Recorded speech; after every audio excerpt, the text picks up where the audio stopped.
What's up, guys? I'm LQ. This is the LQ Review. Thank you so much for joining me here at my YouTube channel. This is where we talk about all the geeky, nerdy stuff that we'd love to talk about. Movies, video games, comic books, and TV shows. And right now, guys, Ghostbusters Afterlife is the real deal. It is the real deal. Now, I'm going to keep this spoiler-free, but just understand that this is a great movie. This is a great movie. All right, so I'm a huge Ghostbusters fan. I'm a huge Ghostbusters fan. And this is actually kind of cool because it's got the gunner seat. It's got the gunner seat. Huge Ghostbusters fan. So,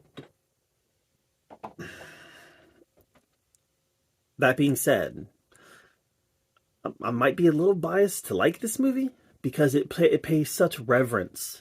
It pays such reverence to the first movie. So, I loved Ghostbusters. Ghostbusters is a formative movie for me. Like, I grew up watching it, and I loved it. I mean, it's one of the movies that's responsible for me being a movie geek. Ghostbusters 2 came out at a time in my life where, like, I was gonna like it no matter what. All it had to have was Ghostbusters in it, and I was gonna like it. So I grew up liking Ghostbusters 2. I did.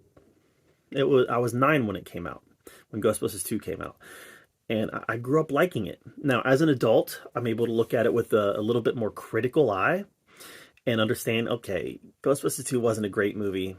They kind of undid a lot of stuff in the first movie for the sake of retelling the same story again. So I get that. I still like it. The 2016 Ghostbusters, I despise it. It's not a Ghostbusters movie. It's a SNL skit about the Ghostbusters. It's an extended SNL skit about the Ghostbusters. That's how I have to approach that movie to get any kind of watchability out of it. All right. So that being said, I'm a big Ghostbusters fan. I watched the real Ghostbusters when I was a kid. I played video games. In fact, I don't have it right here with me. Actually, I might. Let me see.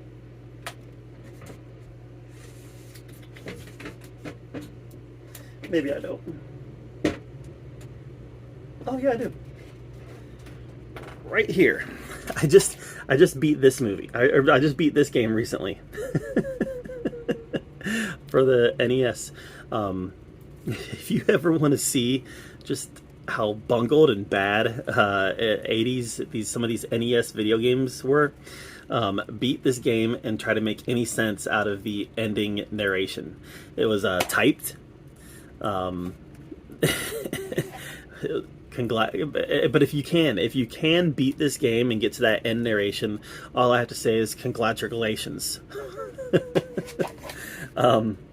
So yeah, huge Ghostbusters fan here, and we're 3.5 minutes into the video, and I really haven't talked about Afterlife yet, so let's talk about Afterlife. We all know the plot, right? It involves Egon Spengler's grandkids, their mom, takes them out to the farmhouse that he lived in after his death, and the grandkids start to uncover who he was and what he was doing out there. And as they're uncovering who he was and what he was doing out there, this big time threat that may or may not be a familiar threat, wink wink, arises. And that's all I really want to say about the plot. This movie has a lot of surprises in it. What I will say is that the actors in this movie all brought it. Now, first, before I get to the one who really stole the show, I want to talk about Paul Rudd. Paul Rudd is perfect for a Ghostbusters movie.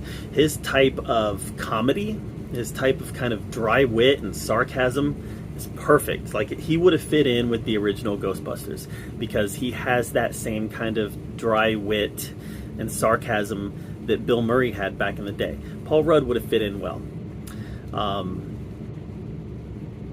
Finn Wolfhard, you know, he is a kind of a big name now, but the movie didn't become about him, right?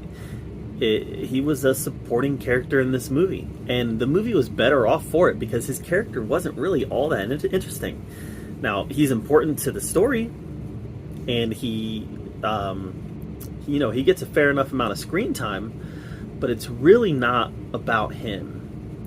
Carrie Coon plays the mom, the daughter of Egon Spengler, and she was fantastic.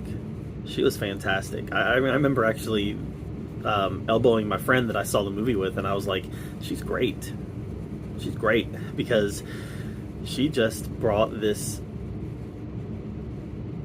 pain about her relationship with her father, this desire to be a good mother, a strong mother, confusion about what her kids are going through. I mean, this is a very layered character, and I saw a review where someone said that there wasn't a whole lot to this character, and I completely disagree.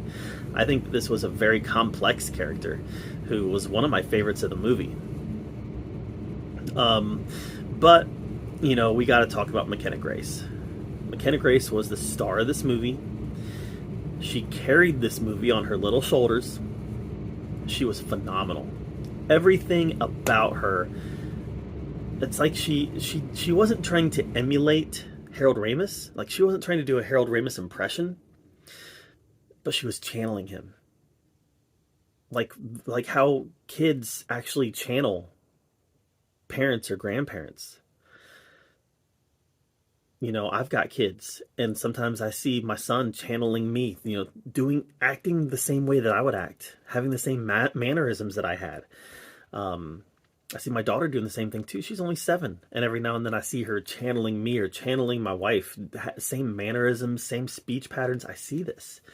So the way that McKenna Grace embodied Harold Ramis and channeled him, and not doing an impression, never once did I feel like she was doing an impression of Harold Ramis. I felt like she was channeling who he was and who the character was. Maybe not who Harold Ramis was, but who Egon was. Phenomenal. Phenomenal. I loved everything about her performance. In fact, it's a shame that she had this performance in a Ghostbusters movie. Let me explain. She had a good enough performance that it's Oscar worthy. McKenna Grace had an Oscar worthy performance in Ghostbusters Afterlife. A Best Actress in a leading role performance. She'll never get nominated because she did it in a Ghostbusters movie. That's why it's a shame, because it was that good, and the Academy will not take recognition of this because it has Ghostbusters in the title. So it can't be a serious performance, even though it was the best performance I've seen this year in any movie. Phenomenal. Logan Kim, his podcast, he was also very good. There were points where I felt like his comedy relief kind of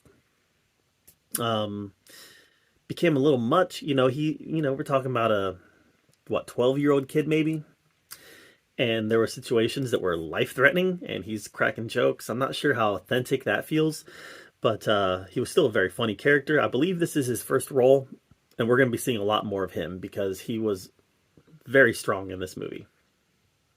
I can't get into too much without spoiling it. I really wanted to keep this spoiler free. If you're a fan of the original Ghostbusters, you're going to love this. You're going to love it. There's Easter eggs, there's callbacks, and it is very much a continuation of that first story. I can't say more than that without spoiling anything, but it is a continuation of that first movie. If you've seen the trailer, and if you've watched the press at all, we've seen Bill Murray, Ernie Hudson, and Dan Aykroyd on just about every talk show in America the last couple weeks. They pop up in it. And let me just say this. I can't get into any kind of spoilers, and I don't think it's a spoiler. They pop up because they were in, we heard Ray's voice in the trailer. We heard Bill Murray's voice in the trailer. And all three of them have been doing the rounds on the press. It's not a spoiler that they show up. If you think it is, feel free to yell at me in the comments down below, but I don't think it is. So when I talk about what I liked about them being in here, understand I'm going to do this spoiler free. I was afraid of one of two things happening with these characters. I was afraid that they were going to come in and be defeated in favor of the new team. I was afraid they were going to come in and they were going to be defeated and look bad and basically job for the new team. That didn't happen. I was also afraid that they were going to come in and they were going to save the day to the point where the new team was inconsequential. That didn't happen. They found the perfect way to bring the original team in without taking any thunder away from our new team and also without making them look bad in the process. It was perfect. It was done with care. It was done with love, and I just appreciated everything about it. I can't tell you more.